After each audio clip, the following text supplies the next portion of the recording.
ನೋಡ್ತಾ ಇದ್ದೀವಿ ಮುಖ್ಯಮಂತ್ರಿಗಳು ಬಸ್ಸಿಂದ ಇಳಿದು ಬರ್ತಾ ಇದ್ದಾರೆ.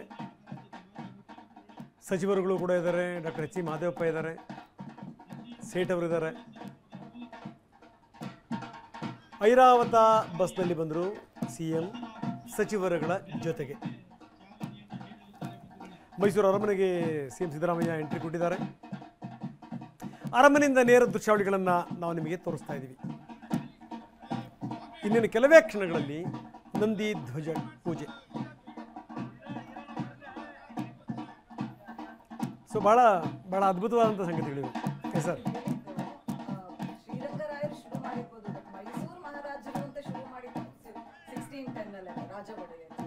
ಬರೀ ಅವರು ಸ್ಟಾರ್ಟ್ ಮಾಡಿದಷ್ಟೇ ಅಲ್ಲ, ಒಂದು ಕಟ್ಟಲೆನೂ ಮಾಡಿದ್ದಾರೆ ಅಂತನೂ ಒಂದು ಉಲ್ಲೇಖ ಇದೆ.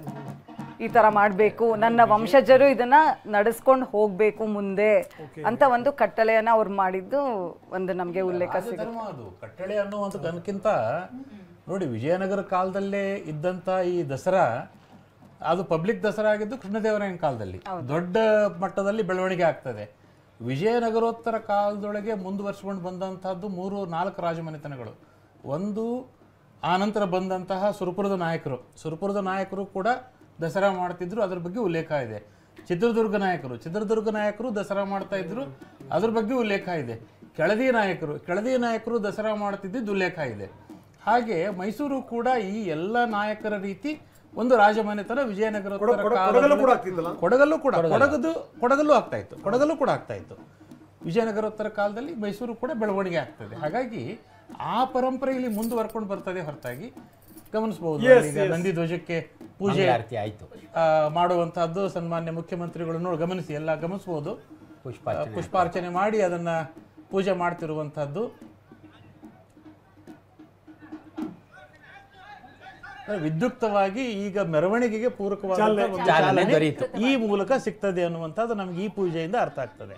ಈಡ್ಗಾಯ ಹೊಡಿತಾ ಇದ್ದಾರೆ ಸಿಎಂ ಸಿದ್ದರಾಮಯ್ಯನವರು, ಗಮನಿಸ್ತಾ ಇದ್ದೀರಿ. ನಂದಿ ಧ್ವಜ ಪೂಜೆಗೆ ಮಾಡಿದ ನಂತರದಲ್ಲಿ ಪುಷ್ಪಾರ್ಚನೆಯ ಮೂಲಕನೇ ಚಾಲನೆ ಕೊಡಲಾಗುತ್ತೆ. ಅದಾದ್ಮೇಲೆ ದೃಷ್ಟಿ ತೆಗೆದು ಕಾಯಿ ಹೊಡೆಯೋದು ಒಂದು ಪರಂಪರೆ.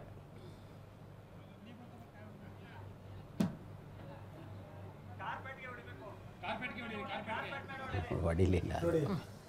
ರಾಜಕೀಯ ಕಾಯ ಆದ್ರೆ ತುಂಬಾ ಚೆನ್ನಾಗಿ ಹೊಡೆದ್ಬಿಡ್ತಾರೆ. ಇನ್ನೂ ಹೊಡೆದಿಲ್ಲ, ಅದು ಯಾಕೆಂದ್ರೆ ಮ್ಯಾಟ್ ಮೇಲೆ ಬೀಳುತ್ತೆ ಅಂತ ಅನಿಸ್ತಾ ಇದೆ. ಜುಬ್ರಾ ಅದಕ್ಕೆ ಜಾಸ್ತಿ ಇದೆ, ಜುಬ್ರಾ ತೆಗಿಬೇಕು ಟೆಕ್ನಿಕಲಿ. ನರೇಂದ್ರ ಸ್ವಾಮಿ ಸುತ್ತಮುತ್ತಿಂದೆಲ್ಲ ಅದು ತೆಗೆದು ಜೊತೆಗೆ ನೆಲ ಗಟ್ಟಿ ಇರ್ಬೇಕು, ಅಲ್ಲೆಲ್ಲ ಕಾರ್ಪೆಟ್ ಹಾಕಿದ್ದಾರೆ, ಹಿಂಗಾಗಿ ಏಟ್ ಬಿಡೋದಿಲ್ಲ. ಹೈಲಿ ಸಾಫ್ಟ್ ಕುಷನ್ ಹಾಕಿದ್ದಾರೆ, ಅದಕ್ಕೆ ಹೊಡೆದಿಲ್ಲ. ಅದು ಇದನ್ನೆಲ್ಲ ಅಪಶಕುನ ಅಂತಾನೆ ತಗೊಂಡು ಬಿಡ್ತಾರೆ ಒಂದೊಂದು ಅರ್ಥದಲ್ಲಿ. ಮೊದಲು ಗಾಯ ಹೊಡಿಲಿಲ್ಲ, 3ನೇ ಸರಿ ಹೊಡೀತು. ಸೊ ಅದನ್ನ ತಗೊಳ್ಳೋದು ಬೇರೆ ರೀತಿಯಲ್ಲಿ ತಗೋಬಹುದು. ಅದು ಈಡುಗಾಯಾಗಿ ಉಳಿದಿರೋದ್ರಿಂದ ಏನು ಅಂತಾರೆ, ಅಧಿಕಾರವೂ ಕೂಡ ಹಂಗೆ ಈಡುಗಾಯಾಗಿ ಉಳ್ಕೊಳ್ಳುತ್ತೆ ಅಂತ ಹೇಳಿ.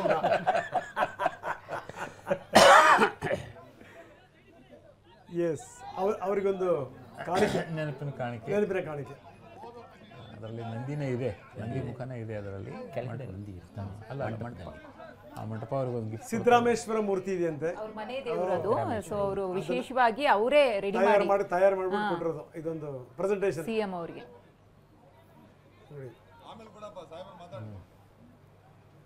ಮಾತಾಡ್ತಾರೆ.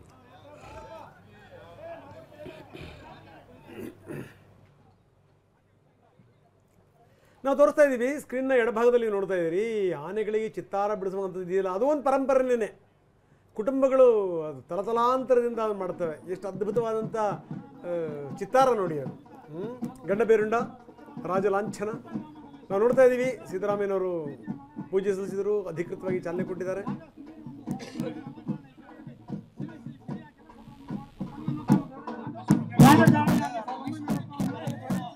ರಾಜಕಾರಣಿಯಾಗಿ ವರ್ಣಾ ಕ್ಷೇತ್ರದ ಶಾಶ್ವತ ಶಾಸಕರೆನಿಸಿಕೊಂಡು 2000 ಶಾಸನ ಕಾಂಗ್ರೆಸ್ ಪಕ್ಷ ಸೇರ್ಪಡೆಯಾಗಿ ತಮ್ಮನ್ನು ತಾವು ರಾಜ್ಯದ ಮುಖ್ಯಮಂತ್ರಿಗಳನ್ನಾಗಿ ಪಕ್ಷದ ಹಿರಿಯ ನೇತಾರರು ಮತದಾರರು ಎಲ್ಲರೂ ತಮ್ಮನ್ನು ಜನಾನುರಾಗಿ ಎಂದು ಮನಗಂಡು 2000 ಮುಖ್ಯಮಂತ್ರಿಗಳ ವರ್ಷದ ಕಾಲ ಪೂರ್ಣಗೊಳಿಸಿದ ತಮಗೆ ಇಡೀ ಕರ್ನಾಟಕ ರಾಜ್ಯವೇ ಮೆಚ್ಚುವಂತೆ ಮಕ್ಕಳು, ಮಹಿಳೆಯರು, ಗುರು-ಹಿರಿಯರು, ವೃದ್ಧರು, ಎಲ್ಲ ವರ್ಗದವರು ಎಂದರೆ ಸಿದ್ದರಾಮಯ್ಯನವರೇ ಎಂದು ಮನೆ ಮಾತಾದರು. 2ನೇ ಬಾರಿಯೂ ಮುಖ್ಯಮಂತ್ರಿಯಾಗಿ ಕರ್ನಾಟಕ ನಿರ್ಮಿಸಲು ಸರ್ಕಾರದ ವತಿಯಿಂದ ಶಕ್ತಿ ಯೋಜನೆ, ಯುವ ನಿಧಿ, ಅನ್ನಭಾಗ್ಯ, ಕ್ಷೀರಭಾಗ್ಯ, ಹೀಗೆ ವಯೋವೃದ್ಧರು, ಯುವಕರು, ರೋಗಿಗಳು, ರೈತರು, ಮಹಿಳೆಯರು, ಹೀಗೆ ಎಲ್ಲ ವರ್ಗದ ತಮ್ಮನ್ನು ತಾವು ಜೀವನ ಶೈಲಿ ಮಾತು ನಡತೆ ಧೈರ್ಯ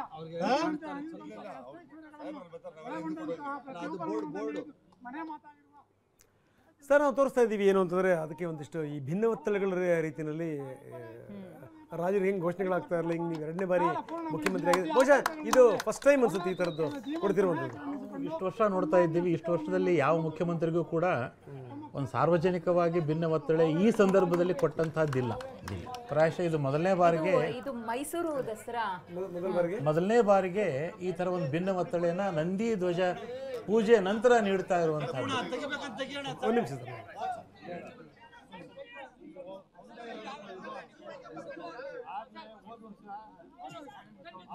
ಕಟ್ ಮಾಡೋದಾ?